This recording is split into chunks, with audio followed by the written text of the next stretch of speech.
जी हाँ, देखिए तो चलिए शुरुआत करते हैं ट्रेंडिंग न्यूज के साथ।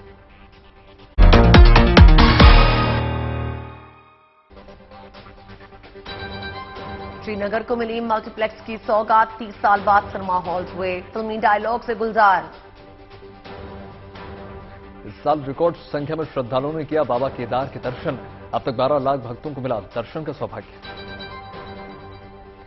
कांग्रेस अध्यक्ष पद के लिए थरूर और गहलोत के बीच मुकाबला, नवरात्र के बाद भर सकते हैं पर्चा। चंडीगढ़ यूनिवर्सिटी के एमएमएस कांड की तफ्तीश में जुटी एसआईटी, 24 सितंबर तक यूनिवर्सिटी बंद। मोहाली में आज T20 सीरीज का पहला मुकाबला, भारत और ऑस्ट्रेलिया की होगी टक्कर।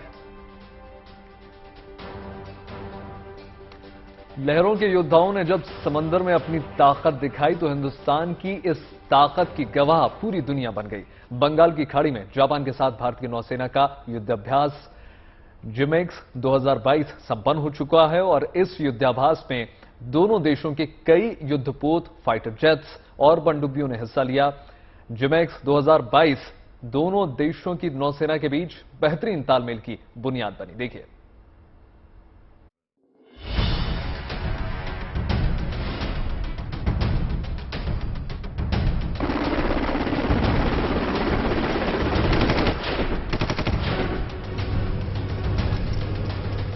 लहरों पर सवार समंदर के ताकतवर योद्धा, तूफानी लहरों को चीरते नौसेना के युद्धपोत। बंगाल की खाड़ी में दिखा नौसेना का दम। युद्धाभ्यास में जापान बना हिंद की सेना का हम कदम।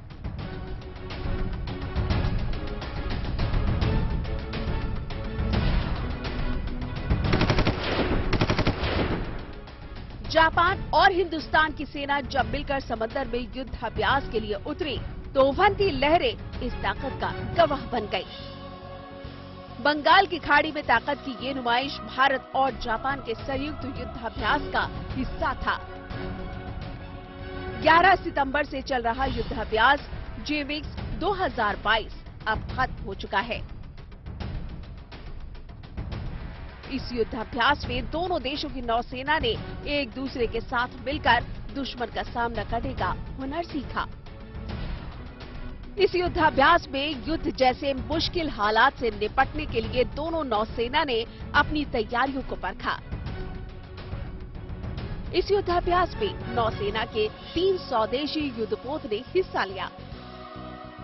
मल्टीपर्पज स्टील फ्रिगेट सहयाद्री, पनडुब्बी रोधी युद्धपोत कदबत और आईएनएस कवरत्ती जिमेक्स 2022 का हिस्सा बने हैं।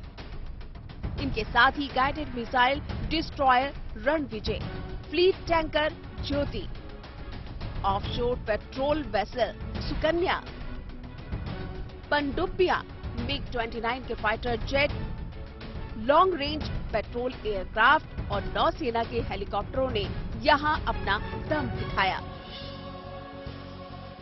Japan maritime self defence forces से युद्धपोत इजुमो, युद्धपोत ताकानाकी, एक गाइडेड मिसाइल डिस्ट्रॉयर और हेलीकॉप्टर कैरियर इस युद्धाभ्यास का हिस्सा बने। इस युद्धाभ्यास में तेज रफ्तार युद्धपोत पर हेलीकॉप्टर की लैंडिंग की प्रैक्टिस की गई। उभरती लहरों के बीच चल रहे युद्धपोत पर हेलीकॉप्टर को उतारना बेहद मुश्किल काम होता है, लेकिन लगातार अभ्यास के दम पर नौसेना के पायलटों ने इस काम में महारत हासिल कर ली है। हर पायलट इस काबिलियत में इतना हुनरमंद हो चुका है कि गलती की कोई भी गुंजाइश है ही नहीं।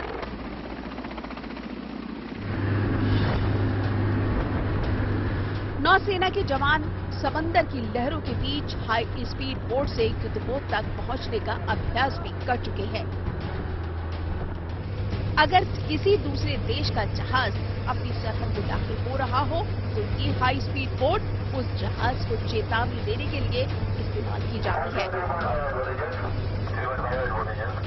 अगर चेतावनी से भी दुश्मन न समझे तो इस हाई स्पीड बोट की मदद से नौसैनिक फौरन किसी भी टारगेट के करीब पहुंच सकते हैं। ये युद्धाभ्यास 2 चरणों में पूरा हुआ। पहले चरण में समुद्र में दोनों देशों की सेनाओं ने अभ्यास किया।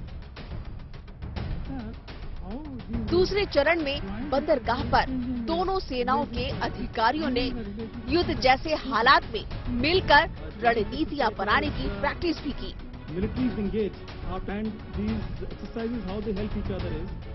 युद्धाभ्यास के जरिए दोनों देशों को एक दूसरे की ताकत को समझने का मौका मिला।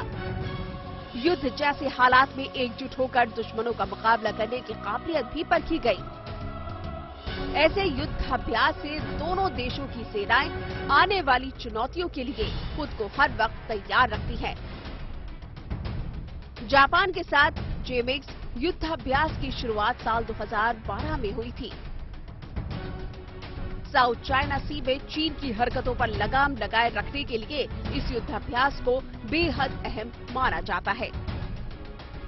ऐसे युद्धाभ्यास की मदद से दोनों देशों की नौसेना मिलकर साउथ चाइना सी में चीन के दबदबे को खत्म कर सकती है। इस साल इस युद्धाभ्यास का 6वां संस्करण समंदर में दोनों देशों की नौसेनाओं के बीच बेहतरीन तालमेल का प्रमाण दे रहा है।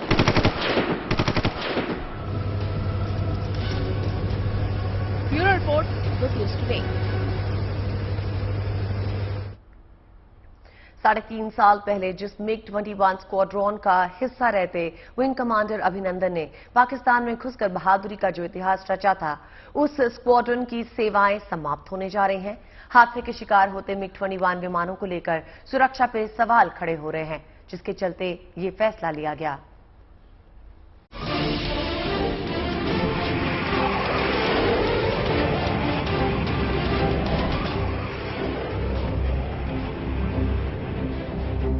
जिस लड़ाकू विमान ने पाकिस्तान के पसीने छुड़ाए, जिस लड़ाकू विमान के जरिए विंग कमांडर अभिनंदन ने पाकिस्तान के F-16 को मार गिराया,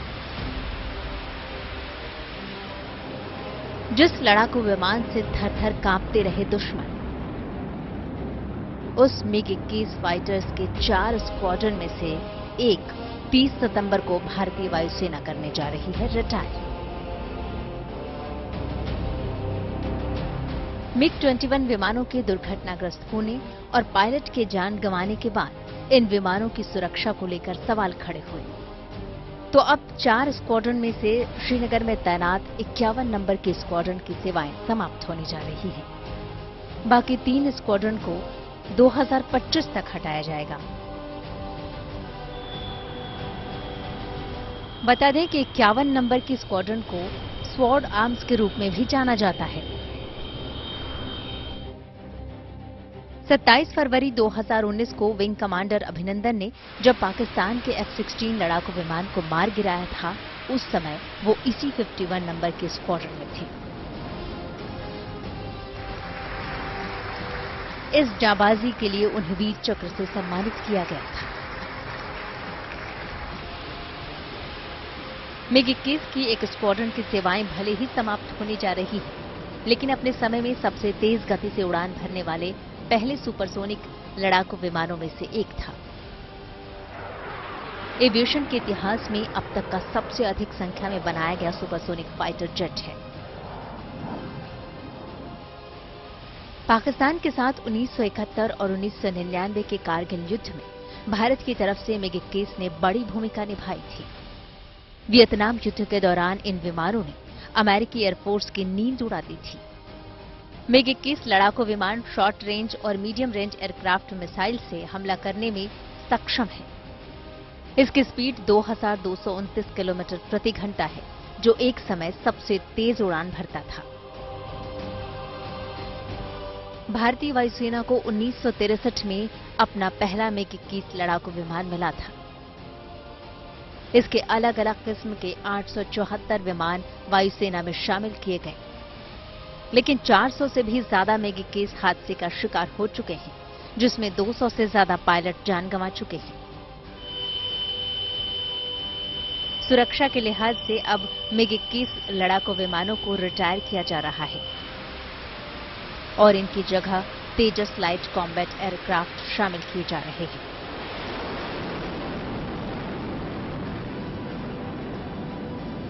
bureau report, good news today.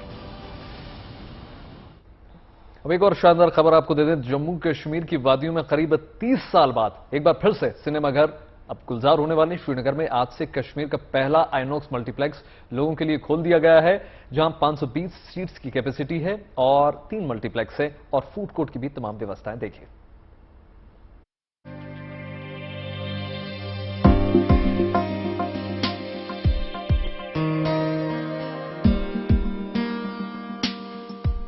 Srinagar की हसीन वादियों में हमारे आपके ख्यालों और एहसासों में रूमानियत के रंग भरने के लिए अब एक और कड़ी जुड़ गई है। पूरे 30 साल के बाद श्रीनगर की धरती पर सिनेमा की रंगीन दुनिया आबाद होने जा रही है। 3 चमचमाते सिल्वर स्क्रीन वाले इस शानदार मल्टीप्लेक्स की सौगात मिल गई है। कश्मीर की गलियों में अब गोलियों की गूंज नहीं, ख्यालों में खौफ नहीं, रोमानियत से भरे तराने होंगे। श्रीनगर का ये पहला मल्टीप्लेक्स अब यहाँ के लोगों का नया डेस्टिनेशन होगा। आमिर खान की फिल्म लाल सिंह चड्ढा की स्पेशल स्क्रीनिंग के लिए कश्मीर का पहला मल्टीप्लेक्स तैयार है। इस मल्टीप्लेक्स को आइनॉक्स ने डिजाइन किया है। इसमें 3 स्क्रीन लगाई गई है, जहां कुल 520 लोग बैठकर फिल्मों का लुत्फ उठा सकेंगे। इस मल्टीप्लेक्स को मॉडर्न डेकोर और कश्मीरी कला के मेल जोल से डिजाइन किया गया है। हर थिएटर में लेटेस्ट साउंड सिस्टम लगाए गए हैं। ये पहली बार है जब घाटी में लोगों को लंबे समय के बाद बड़े पर्दे पर बॉलीवुड की फिल्मों को देखने का मौका मिलेगा। अब सिनेमा देखने के लिए घाटी के लोगों को दूसरे शहरों का रुख नहीं करना पड़ेगा। देश के किसी भी मल्टीप्लेक्स की तरह इस मल्टीप्लेक्स में मनोरंजन के सभी साधनों और सुविधाओं का इंतजाम किया गया है। आने वाले समय में इस मल्टीप्लेक्स में सभी तरह की बॉलीवुड, हॉलीवुड, क्षेत्रीय और 3D फिल्में भी दिखाई जाएंगी। इससे पहले उपराज्यपाल मनोज सिन्हा ने रविवार को दक्षिण कश्मीर के 2 जिलों पुलवामा और शोपियां में एक मल्टीप्लेक्स सिनेमा हॉल का उद्घाटन किया। 90 के दशक में कश्मीर में आतंकी वारदातों के बढ़ने से सिनेमा हॉल का वजूद खत्म हो गया था, लेकिन आर्टिकल 370 के खात्मे के बाद घाटी में बदलाव के साथ ही रंगीनियत भी लौट आई है। घाटी में सिनेमाई दुनिया के आबाद होने की ये तो महज शुरुआत है। अनंतनाग, श्रीनगर, बांदीपुरा, गांदरबल, डोडा, राजौरी, पुंछ, किश्तवाड़ और रियासी में जल्द ही सिनेमा हॉल का उद्घाटन किया जाएगा। ऐसे मल्टीप्लेक्स के खुलने से न सिर्फ युवाओं का मनोरंजन होगा, बल्कि घाटी में पर्यटन को बढ़ावा भी मिलेगा, जिससे उन्हें रोजगार भी मिलेगा। Bureau report, good news today. Srinagar में मल्टीप्लेक्स खुलना बदलाव की नई तस्वीर को दिखा रहा है। ये सिर्फ नई शुरुआत ही नहीं बल्कि एक सौगात है। कितना अहम है कश्मीर के लिए ये कदम, बता रहे हैं हमारे संवाददाता अशरफ वाणी। अगर कश्मीर की बात करें, काफी इंतजार करना पड़ा यहाँ के लोगों को, यहाँ की जनता को और साथ ही साथ कश्मीर आने वाले पर्यटकों को। इस तरह से सिनेमा की दोबारा शुरुआत थी और वो भी बड़े अंदाज में अब हुई है। अगर इस मल्टीप्लेक्स सिनेमाघर की बात की जाए, उन सभी सुविधाओं से ये लेस है जो दुनिया के किसी भी आला तरीन मल्टीप्लेक्स सिनेमा में होती हैं। यहाँ तक कि इस मल्टीप्लेक्स सिनेमा में मॉडर्न टेक्नोलॉजीज के साथ साथ यहाँ कश्मीर का वो टच भी दिया गया है, ताकि अगर इस मल्टीप्लेक्स में कोई आए तो उसे एहसास हो, महसूस हो कि वो कश्मीर की किसी इमारत में है। अगर आप इस मल्टीप्लेक्स की छतों की तरफ देखें तो ये जो सीलिंग इस मल्टीप्लेक्स की है, ये कश्मीर का एक यूनिक आर्ट है जिसे खत्मबंद कहा जाता है। बिना किसी जोड़ के, बिना किसी कील के इस तरह की सीलिंग्स जो है सैकड़ों सालों से कश्मीर में बनाई जाती है और इतनी लोकप्रिय है। न सिर्फ कश्मीर में, अब विदेशों में भी, खासतौर से गल्फ के देशों में इन सीलिंग्स का प्रयोग किया जा रहा है, वो भी इसमें रखा गया। और साथ ही साथ मैं कैमरामैन को बोलूंगा कि वो आपको वो पेपर माशी आर्ट भी दिखाएगा, क्योंकि यहां पर जो आइनॉक्स का नाम लिखा गया है, इसकी वर्डिंग्स जो है वो विशेष एक कश्मीर का और एक खूबसूरत आर्ट है, एक हस्तकला है जो पेपर माशी के नाम से जानी जाती है। इको फ्रेंडली या इन्वायरमेंट फ्रेंडली हम कह सकते हैं, वातावरण के मुताबिक जो है कागज से ये पेंटिंग्स बनाई जाती हैं, उसका प्रयोग किया गया है। कश्मीर में जितने भी सारे लोग हैं वो काफी खुश हैं इस मल्टीप्लेक्स के खुलने से, खासतौर से अगर युवा पीढ़ी की बात करें, क्योंकि 32 साल से कश्मीर में सिनेमा बंद पड़े हैं। कश्मीर के कई सारे युवा ऐसे भी हैं जो बाहर नहीं गए हैं, जम्मू कश्मीर से बाहर, उनको पता भी नहीं है सिनेमा क्या है। जाहिर है उस युवा पीढ़ी के लिए ये एक नया अनुभव होगा। अगर शुरुआत की बात करें तो कश्मीर में देश में सबसे पहले बंबई के साथ पहला सिनेमाघर 1932 में आजादी से पहले कश्मीर टाकीज के नाम से खुला था, लेकिन फिर वक्त के हालात देख लीजिए, 1990 में एकदम वो सभी सिनेमाघर जो हैं कश्मीर में बंद हो गए। लेकिन अब 32 साल बाद दोबारा से इस सफर की शुरुआत होती है और लोग भी उत्साहित हैं और कश्मीर आने वाले पर्यटकों के लिए भी ये एक सुविधा रहेगी। सिनेमा हमारे विचारों को, हमारी आइडियाज को प्रभावी तरीके से लोगों तक पहुंचाने का एक सशक्त माध्यम है। एक जमाना था जब ज्यादातर फिल्मों का एक हिस्सा जम्मू कश्मीर में ही शूट होता था, लेकिन उसका पूरा असर कश्मीर वैली में दिखाई पड़ता था। खासकर श्रीनगर में 1932 में पैलेडियम थिएटर शुरू होने के बाद एक समय श्रीनगर में सिनेमा प्रेमियों के लिए कभी न भूलने वाली दास्तां है। रीगल, सिराज, ब्रॉडवे, नीलम, खय्याम, नाज, फिरदौस, ये मात्र सिनेमा थिएटर के नाम नहीं थे, बल्कि समाज के अलग अलग वर्गों के लिए एक ऐसा स्पेस था जहां इकट्ठे ख्वाब लोग देखते थे। और शहरयार साहब ने लिखा है कि दिल में रखता है न पलकों में बिठाता है मुझे, दिल में रखता है न पलकों में बिठाता है मुझे, फिर भी एक शख्स में क्या क्या नजर आता है मुझे। और उस जमाने में सिनेमा से जुड़े कई ऐसे शख्स थे जिनकी सरकारी अधिकारियों से ज्यादा खुशामद होती थी। मुझे एक सज्जन बता रहे थे इनके, तो उस जमाने में श्रीनगर का एक हर परिवार चाहता था कि ब्रॉडवे सिनेमा हॉल के मैनेजर मोतीलाल से उनकी मित्रता हो जाए। मोतीलाल को लोग प्यार से मोती ब्रॉडवे कहते थे और उनको जानना यहां के लिए एक स्टेटस सिंबल होता था।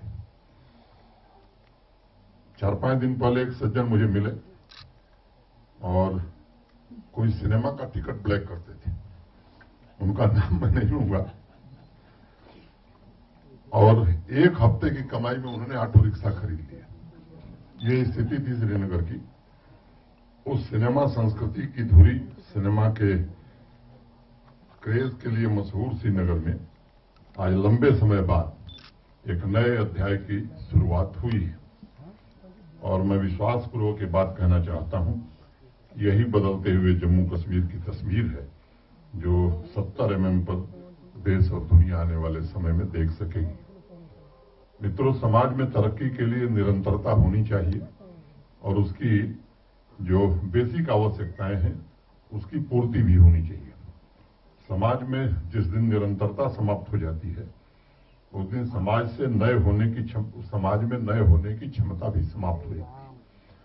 इसलिए दुनिया के हर छोटे बड़े शहर में सिनेमा को वहां की संस्कृति, वहां के आर्ट, ट्रेडिशनल नॉलेज का एक स्टोर हाउस माना जाता है और किताबों की तरफ हमारे आसपास विचारों को एक नया शेप, नया रूप देने में मदद भी करता है।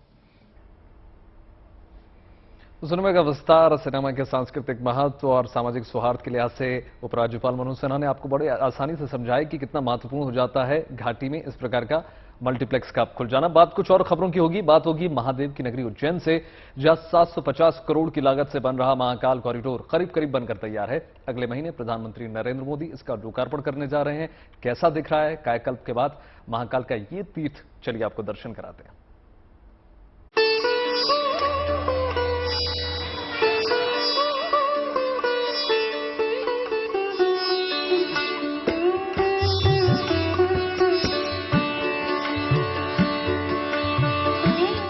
भगवान शिव की भव्य मूर्तियां और दीवारों पर शानदार नक्काशी। ये नई पहचान है महाकाल की नगरी उज्जैन की। क्षिप्रा नदी के तट पर बसे इस उज्जैन शहर में भगवान शिव का ज्योतिर्लिंग है, जहां हर रोज होने वाली भस्म आरती विश्व भर में प्रसिद्ध है।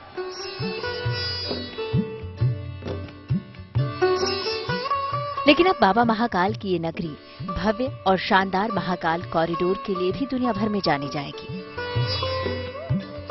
इस कॉरिडोर के पहले चरण का काम पूरा हो गया है। पहले चरण का काम पूरा होने पर सोमवार को खुद मुख्यमंत्री शिवराज सिंह चौहान ने इसका मुआयना किया और प्रथम चरण के काम पर संतुष्टि जताई। 11 अक्टूबर को प्रधानमंत्री इसका लोकार्पण करेंगे। इस बात की जानकारी खुद राज्य के मुख्यमंत्री शिवराज सिंह चौहान ने दी। मैंने संपूर्ण काम को बहुत गहराई से देखा है और मैं इस बात से संतुष्ट हूं कि पहले चरण के कामों का अब लोकार्पण किया जा सकता है। माननीय प्रधानमंत्री जी जो सांस्कृतिक राष्ट्रवाद की ध्वजा पताका लेकर भी चल रहे हैं, भारत की संस्कृति, जीवन मूल्य, परंपराएं, उनका दुनिया भर में प्रचार प्रसार हो रहा है और उन्हीं से प्रार्थना की है माननीय प्रधानमंत्री श्रीमान नरेंद्र मोदी जी से कि वो महाकाल महाराज के परिसर के प्रथम चरण का लोकार्पण करें। सरकार 750 करोड़ रुपए खर्च कर महाकाल मंदिर परिसर को 8 गुना बड़ा और खूबसूरत बनवा रही है। महाकाल मंदिर के साथ लगे रुद्रसागर के पास इस कॉरिडोर को बनाया गया है। यहाँ पत्थरों पर खूबसूरत नक्काशी की गई है। महाकाल कॉरिडोर में दोनों तरफ भगवान की मूर्तियां लगाई गई हैं। लाइटिंग इतनी आकर्षक है कि रात में रोशनी से सराबोर इस कॉरिडोर की भव्यता और बढ़ जाती है। इस कॉरिडोर के बनने से महाकाल मंदिर का परिसर, जो अभी 2 हेक्टेयर का है, वो बढ़कर 20 हेक्टेयर का हो जाएगा और इस प्रोजेक्ट पर करीब 750 करोड़ रुपए खर्च होंगे। कॉरिडोर के पहले चरण पर 350 करोड़ रुपए की लागत आई है, जिसके तहत पार्किंग, धर्मशाला, प्रवचन हॉल, महाकाल द्वार और रुद्रसागर तट का विकास किया गया है। बताया जा रहा है कि इस कॉरिडोर पर जितना पैसा खर्च हो रहा है, उसमें 422 करोड़ रुपए प्रदेश सरकार, 21 करोड़ रुपए मंदिर समिति और बाकी का पैसा केंद्र सरकार ने दिया है। कहा जा रहा है कि उज्जैन महाकाल मंदिर का ये कॉरिडोर काशी विश्वनाथ कॉरिडोर से 3 गुना ज्यादा बड़ा होगा और इसके पूरा बन जाने पर हर घंटे बिना किसी रुकावट के 1 लाख श्रद्धालु महाकाल ज्योतिर्लिंग के दर्शन कर सकेंगे। यानी इस कॉरिडोर के बनने के बाद दर्शन और आसान हो जाएगा। महाकाल के दर्शन के लिए हर साल उज्जैन में लाखों श्रद्धालु आते हैं। ऐसे में सरकार को उम्मीद है कि इस कॉरिडोर के शुरू होने के बाद देश ही नहीं, दुनिया भर से भी लोग बड़ी संख्या में यहां पहुंचेंगे। महाकाल कॉरिडोर का दूसरा चरण अगले साल मई-जून में पूरा होने की उम्मीद जताई जा रही है, जिसके पूरा होने के बाद इसका सबसे ज्यादा फायदा श्रद्धालुओं को मिलेगा, क्योंकि हर घंटे बिना किसी रुकावट के 1 लाख श्रद्धालु बाबा महाकाल के दर्शन कर सकेंगे। इसके अलावा घूमने, ठहरने और आराम करने से लेकर तमाम सुविधाएं भी वहां आने वाले लोगों को मिलेंगी। Sandeep Kulshreshtha, Ujjain, good news today.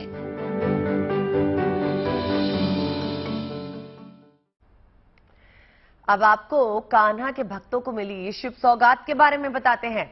Mathura Vrindavan के बीच चलने वाली पुरानी रेल बस अब विदा होने वाली है और उसकी जगह अब नई रेल बस चलने के लिए तैयार है। माना जा रहा है इस रेल बस की सेवा 30 सितंबर से शुरू हो जाएगी। रविवार को उसका ट्रायल किया जाएगा और ये नई रेल बस कई मायनों में पुरानी रेल बस के मुकाबले खास है।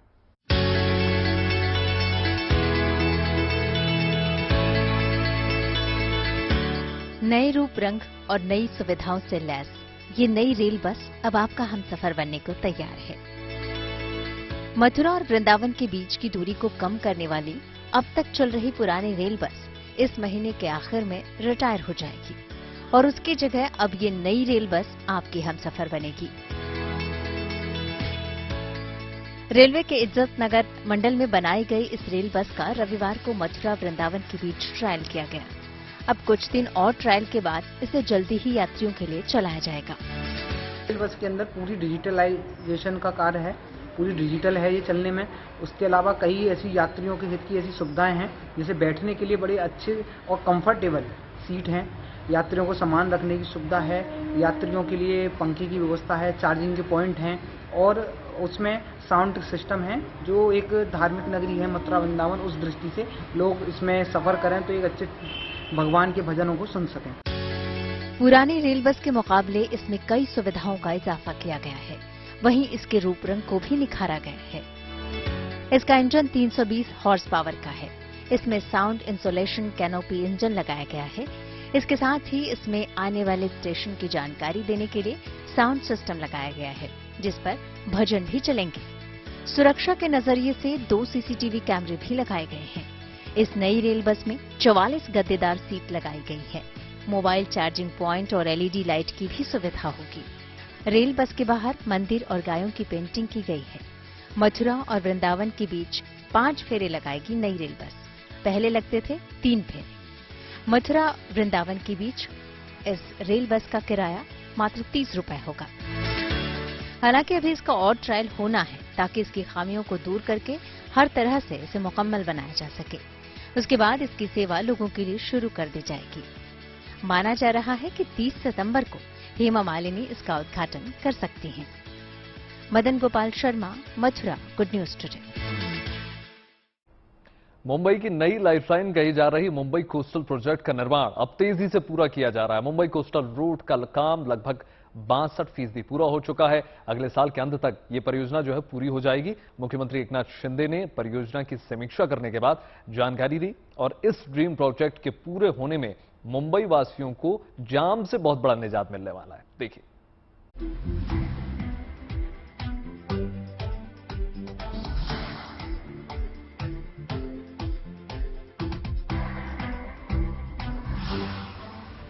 साल 2023 के अंत तक कुछ ऐसी ही नजर आएगी आमची मुंबई। मुंबई के एक छोर से आखिरी छोर तक समंदर के साथ साथ चलती ये सड़क मुंबई की दूसरी सबसे बड़ी लाइफलाइन साबित होगी। मुंबई कोस्टल रोड का काम तकरीबन 62% पूरा हो चुका है, यानी करीब 2/3 कोस्टल रोड तैयार हो चुका है।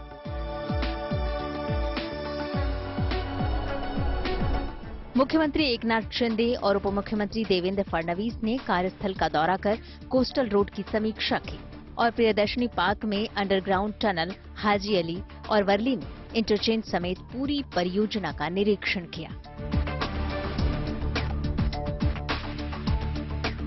ये बहुत ही ये वेस्टर्न हाईवे, ये वेस्टर्न सबब के लिए बहुत ही इम्पोर्टेंट हाईवे है।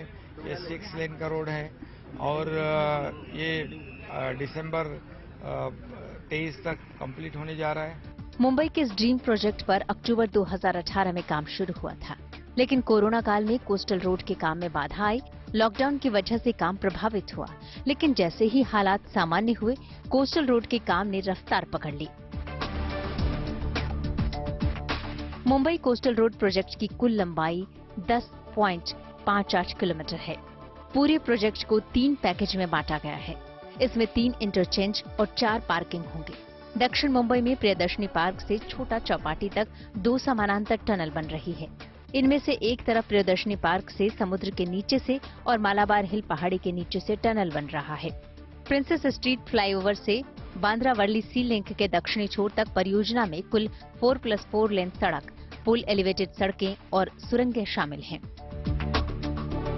फिलहाल 3.60 किलोमीटर लंबा मरीन ड्राइव मुंबई का सबसे लंबा सैरगाह है, लेकिन मुंबई कोस्टल रोड प्रोजेक्ट के पूरा होने के बाद वर्सोवा से विरार तक के प्रस्तावित 44 किलोमीटर लंबी तटीय सड़क के लिए ये रोड अहम लिंक का काम करेगा। सबसे बड़ी बात कि कोस्टल रोड प्रोजेक्ट के पूरा होने से मुंबई वासियों को जाम से बड़ी राहत मिलेगी। Bureau report, good news today.